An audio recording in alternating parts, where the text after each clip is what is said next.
আসসালামু আলাইকুম, কেমন আছেন সবাই? আমরা পৌষিতে সকালে নাস্তাটা খাচ্ছি। নাস্তায় ছিল পরোটা, মুগ ডাল বোনা, সবজি এবং স্যুপ। আর নাস্তার শেষে ছিল চা। আর পরোটাটা বেশ বড় ছিল এবং মোটা। আমরা তেল ছাড়া পরোটা নিয়েছি। নাস্তা শেষ করে আমরা বের হয়ে যাই, কারণ সবাই ফ্রেশ হয়ে আমরা হিমছড়ির উদ্দেশ্যে, ইনানির বিচের উদ্দেশ্যে রওনা দিব। ওখানে যেয়ে সবাই ভিজার কথা ছিল। আসলে আঙ্কেল প্রোগ্রাম করেছিল, রাতেই সবাইকে বলে রেখেছিল যে আমরা ভোরে উঠে সবাই হিমছড়ি চলে যাব। হিমছড়িতে গিয়ে আমরা নাস্তা খাবো। কিন্তু সুমিত গাড়ির চাকা পাঞ্চার হয়ে যাওয়াতে সে চাকা ঠিক করাতে যায়। সুমিত তিথি না থাকায় আমরা আর বের হতে পারিনি। আমরা উঠে দেখি ওরা নেই, ওরা ভোরেই চলে গেছিল।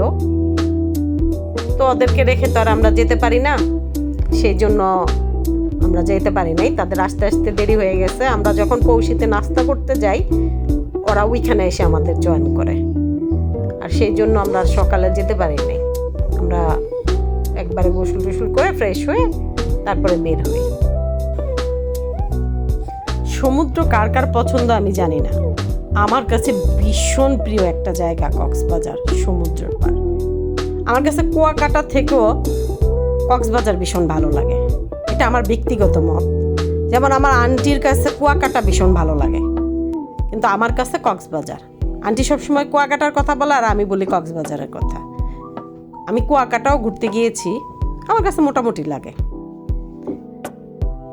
কক্সবাজারের কাছে গেলে আমার কেন যেন মনে হয় যে সমুদ্রে ভিজলে বা সমুদ্রের পাশে গিয়ে বসে থাকলে সমুদ্র আমার সব কষ্ট দুঃখ নিয়ে যায় আর আনন্দ দিয়ে যায়। আমার এই মতামতের সাথে কার কার মত মিলবে আমি জানি না। যদি আপনাদের মত মিলে তাহলে প্লিজ কমেন্ট করে জানাবেন আমাকে।